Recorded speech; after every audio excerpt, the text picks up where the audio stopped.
In the name of Almighty, the most merciful, the most beneficent. अस्सलाम वालेकुम dear students, हम लोग depreciation का चैप्टर पढ़ रहे हैं और इसमें हमने मुख्तलिफ मेथड सीखे। हमने स्ट्रेट लाइन मेथड सीखा, डिमिनिशिंग बैलेंस मेथड सीखा, सिंकिंग फंड मेथड सीखा, इंश्योरेंस पॉलिसी मेथड सीखा, उसके बाद हमने एनुटी मेथड सीखा और फिर sum of the year digit method सीखा।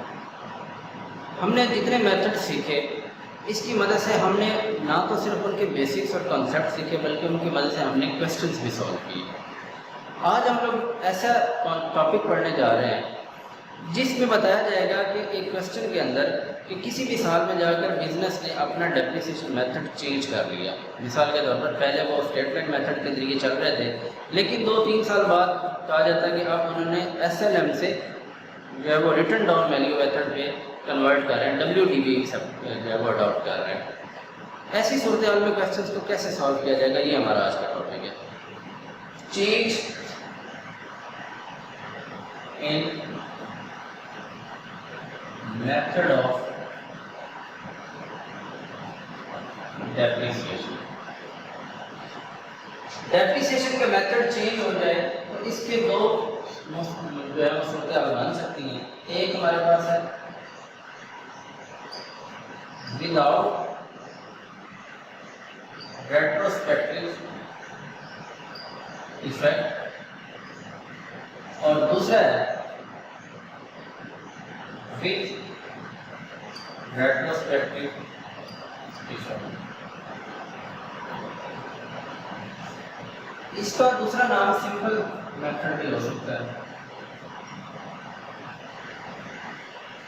अगर हम लोग मीनिंग के हिसाब से बात करें तो रेट्रोस्पेक्टिव जो है इसका मीनिंग होता है साबका, यानी गुज़िश्ता।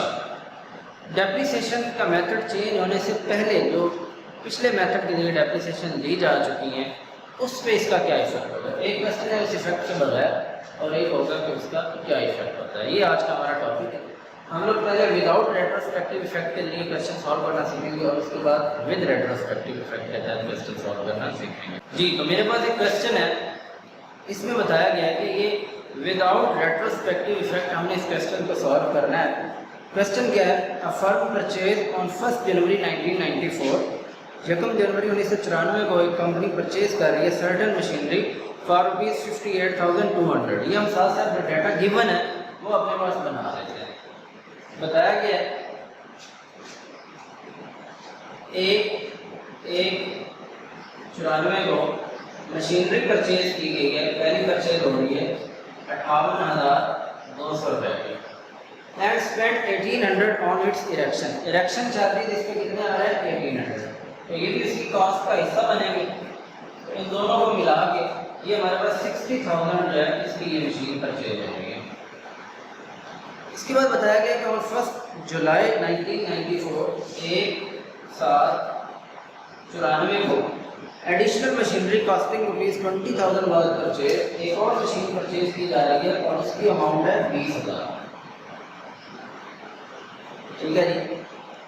ऑन 1 जुलाई 1996 1 जुलाई 1996 को द मशीनरी परचेज ऑन 1 जनवरी 1994, ये वाली जो मशीनरी पहले थी बिकम ऑब्सोलीट। ऑब्सोलीट का मतलब होता है कि वो आउटडेटेड हो गई है। बाद ऑक्शन फॉर 28,600 और उसे बेच दिया गया 28,600 रुपये में।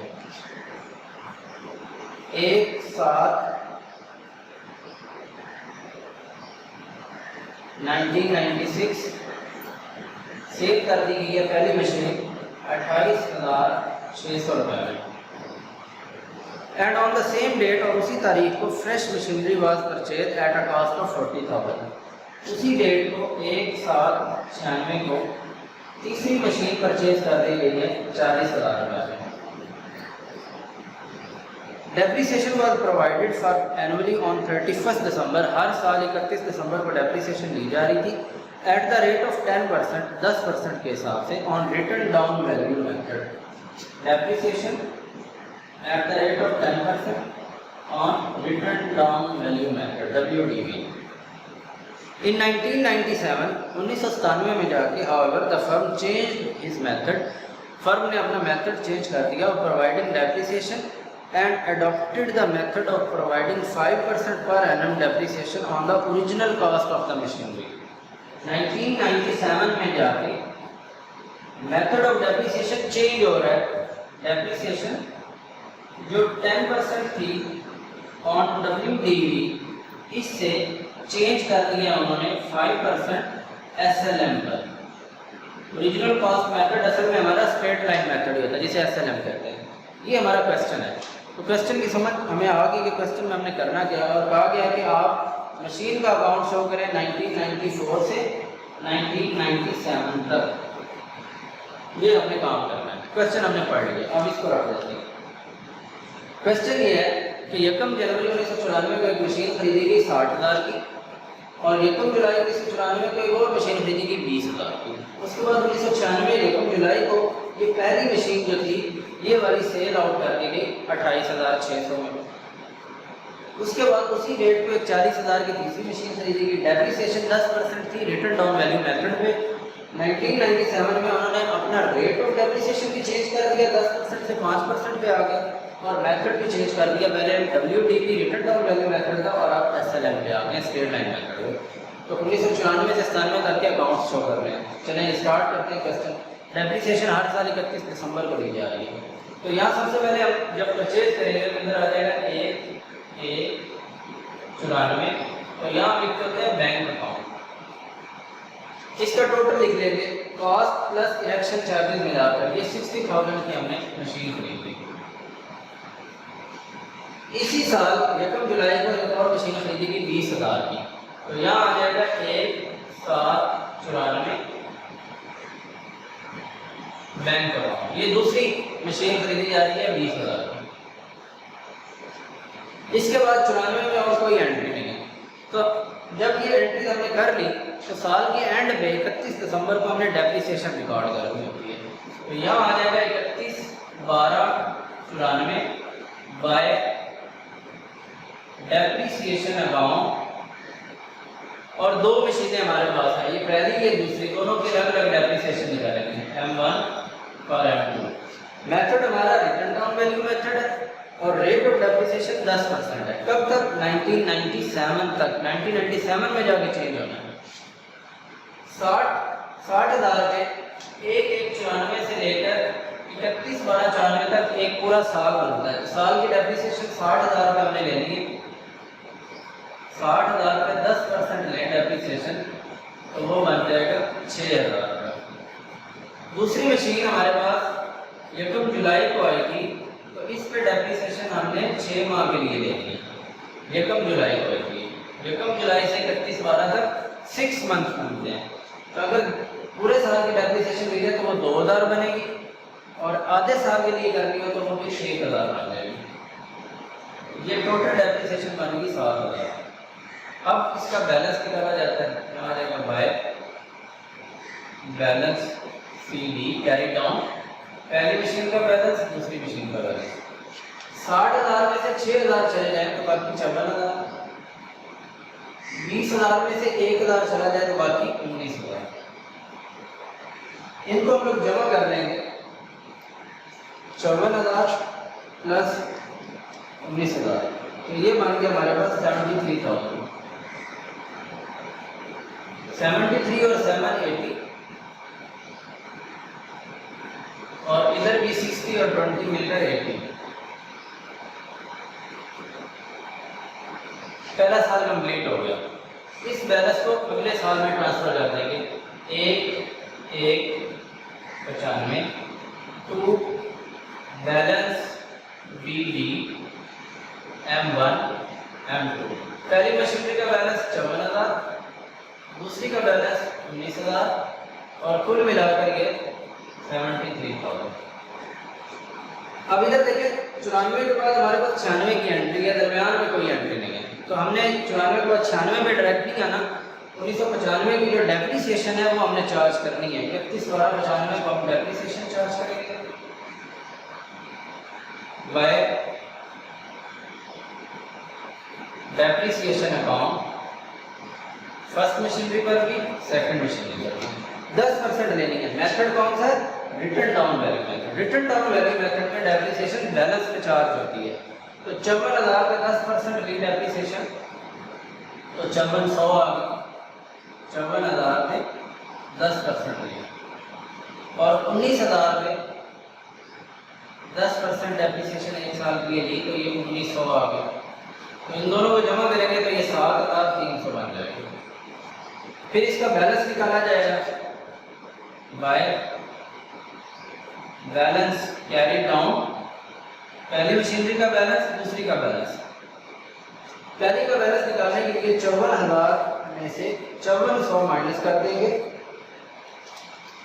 तो ये आ गया हमारे पास 48,600। और दूसरी मशीन हमारे पास 19,000 की थी, 19,000 में से 1900 माइनस कर देंगे, तो ये हमारे पास बन जाएगा 17,100।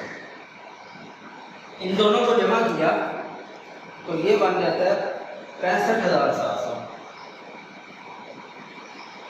इसको और इसको जमा किया, इसमें 7,300 ऐड किए, तो ये बन जाता है 73,000 और ये भी 73,000। दूसरा साल कंप्लीट हो गया। अब इस बैलेंस को हम लोग अगले साल में शिफ्ट कर देंगे 1,96 to balance BD brought down, पहली मशीन का बैलेंस, दूसरी मशीन का बैलेंस। पहली मशीन का बैलेंस 48,600, दूसरी का बैलेंस 17,100 और टोटल बैलेंस 65,700। अब 1996 में हम देखेंगे कि ये हमारे पास एक एंट्री मौजूद है, 1,796 को सेल हो रही है। जब कोई मशीनरी सेल की जाती है तो हम उसकी 3 एंट्री रिकॉर्ड करते हैं। वो 3 कौन सी होती हैं? वो 3 ही होती हैं। पहले उसकी डेप्रिसिएशन देखते हैं कि इस साल ये कितना अर्सा हमारे पास यूज में रहेगी, उसकी डेप्रिसिएशन ली जाएगी। 1,796 को सेल कर रहे हैं तो 1996 में ये 6 मंथ्स हमने यूज़ किया, तो डेप्रिसिएशन ली जाएगी 6 माह के लिए। ठीक है, एक बात होगी। दूसरा हम देखेंगे कि ये कितने में सेल हुई है, वो बैंक में लिखेंगे। तो ये हमें बताया गया कि ये कितने में सेल हुई है, 28,600 रुपये में। तीसरे नंबर पर हम चेक करते होते हैं कि इसके सेल पे हमें लॉस हुआ या प्रॉफिट हुआ है, तो हम प्रॉफिट या लॉस कैलकुलेट करते हैं। तो ये तीनों काम हम पहले करेंगे। यहाँ पे ये इधर लिखे जाते हैं, इस साइड में इधर आ जाएगा 1,796। पहले डेप्रिसिएशन ली जाएगी पहली मशीन की 6 मंथ्स के लिए। मेथड कौन सा चल रहा है? Return down value method. Balance है 48,600, तो 48,600 पे 6 माह की डेप्रिसिएशन लेनी है, तो कैसे लेंगे? 48,600 ज़रब 10%, ये हमारे पास आ जाएगा 48,60 और 6 माह के लिए लेने के लिए 6/12 कर देंगे। तो 48,60 को 6/12 दिया, तो ये हमारे पास आ गया 2430। ये डेप्रिसिएशन आ गई इसकी 6 माह के लिए। जितने की सेल की वो हमने बैंक में लिख देनी है। कितने की सेल की? 28,600। प्रॉफिट या लॉस निकालने के लिए हमें क्या करना पड़ेगा? बुक वैल्यू निकालनी पड़ेगी। बुक वैल्यू कैसे निकाली जाती है? इस साल के जो बैलेंस है उसमें से इस साल की डेप्रिसिएशन को माइनस कर देते होते हैं। तो बुक वैल्यू इसकी कितनी आएगी अगर हम बुक वैल्यू निकालें? 48,600, इसमें से हम लोग 2430 माइनस कर देंगे। 48,600 2430, तो बाकी आ जाएगा 46,170। अब ये उसकी बुक वैल्यू थी। इसे बेचा हमने कितने में है? बेचा कितने में है? 28,600 रुपये में बेचा है। 46,170 वाली चीज़ 28,600 में बेच दी जाए तो ये लॉस होगा या प्रॉफिट होगा? ये लॉस होगा। क्यों? क्योंकि हमारा जो सेल प्राइस है वो बुक वैल्यू से कम है। अगर सेल प्राइस ज़्यादा हो बुक वैल्यू से तो प्रॉफिट होता है। सेल कितने की कर रहे हैं? सेल वैल्यू कितनी है? 28,600। ये माइनस कर देते हैं इसमें से 28,600, तो बाकी हमारे पास जो लॉस आया वो आया 17,570 रुपये। ये इसका लॉस है। तो लॉस को इस साइड में लिख करते हैं प्रॉफिट एंड लॉस में। अब loss on sale of machinery भी लिख सकते हैं, प्रॉफिट एंड लॉस अकाउंट भी लिख सकते हैं। प्रॉफिट एंड लॉस अकाउंट 17,570 रुपये। ये अब सेल वाला काम खत्म हो गया। अब आगे क्या है? 1,796 को उसी डेट पे 21 की मशीन खरीदी थी 40,000 की। तो खरीदी गई है तो इधर लिखी जाएगी 1,796। जब भी मशीन खरीदी जाती है हम बैंक अकाउंट में लिखते होते हैं, इसकी अमाउंट है 40,000। गुजर गया ईयर खरीदी। अब हमने साल के एंड पे डेप्रिसिएशन रिकॉर्ड कर ली 31/12/96 को एनुअल डेप्रिसिएशन जो हम लेते हैं वो चार्ज करेंगे। इसमें अब पहली मशीन तो सेल आउट होगी, उसका तो किस्सा तमाम हो गया। अब हमने सेकंड मशीन और थर्ड मशीन जो है इन पर डेप्रिसिएशन चार्ज करनी है। सेकंड मशीन पर डेप्रिसिएशन देंगे और थर्ड पे लेंगे। सेकंड मशीन हमारे पास का बैलेंस था 17,100, उस पर हम 10% ले लेंगे 17,100, उसका 10% लिया तो वो आ जाएगा 17,10। और जो अब मशीन खरीदी है ये यकम जुलाई को खरीदी है, इसका 10% ले 40,000 का 10% ले तो 4,000 बनता है। और वो आधे साल के लिए 6 माह के लिए ले तो 4,000 का हाफ करेंगे तो 2,000 बन जाता है। तो डेप्रिसिएशन मांगी 3,710। अब इसका बैलेंस कैलकुलेट किया जाएगा।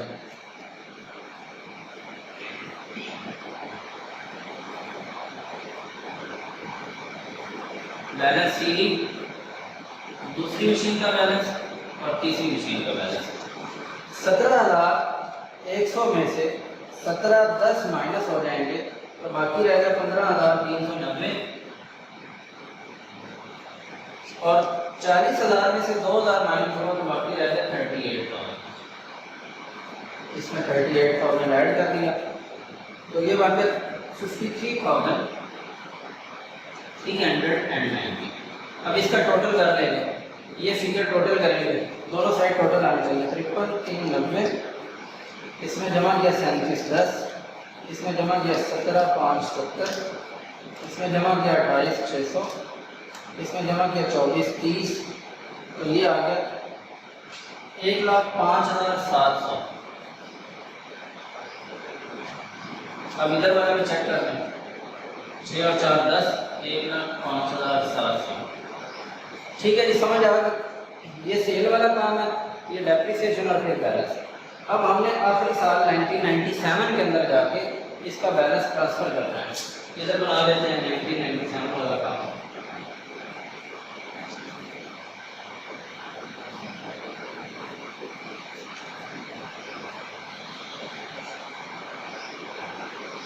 Date particular amount, date particular amount. ये वाला जो बैलेंस था ये इधर आकर बराबर होना हो जाएगा, एक स्थान में टू बैलेंस BD। दूसरी मशीन का बैलेंस है 15,390 और तीसरी का बैलेंस है 38,000 और टोटल इसका बैलेंस जो है वो कितना है 53,390।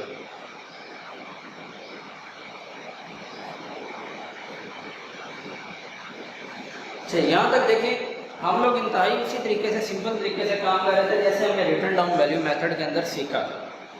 अब यहाँ आके चेंज हुआ है। इसने कहा कि 1997 में जब जाना है तो डेप्रिसिएशन जो है वो 10% और रिटर्न डाउन वैल्यू मेथड वाली चेंज हो जाएगी और क्या बन जाएगी 5% ऑन स्ट्रेट लाइन मेथड। 1997 में मेथड चेंज हो गया, रेट भी चेंज हो गया, WDV की बजाय SLM आ गया, ओरिजिनल कॉस्ट मेथड आ गया और रेट ऑफ डेप्रिसिएशन 5% आ गया। तो हमने जब डेप्रिसिएशन रिकॉर्ड कर ली है, अब हमने बैलेंस पे डेप्रिसिएशन नहीं लेनी। क्यों नहीं लेनी? क्योंकि मेथड हमारा क्या है, straight line method, original cost method. इसमें हम इन दोनों मशीन्स की जो ओरिजिनल कॉस्ट थी उस पर डेप्रिसिएशन रिकॉर्ड करेंगे और रेट ऑफ डेप्रिसिएशन हमें 10% नहीं लगाना बल्कि 5% लगाना है। लगाते हैं, यहाँ पे लिखते हैं डेप्रिसिएशन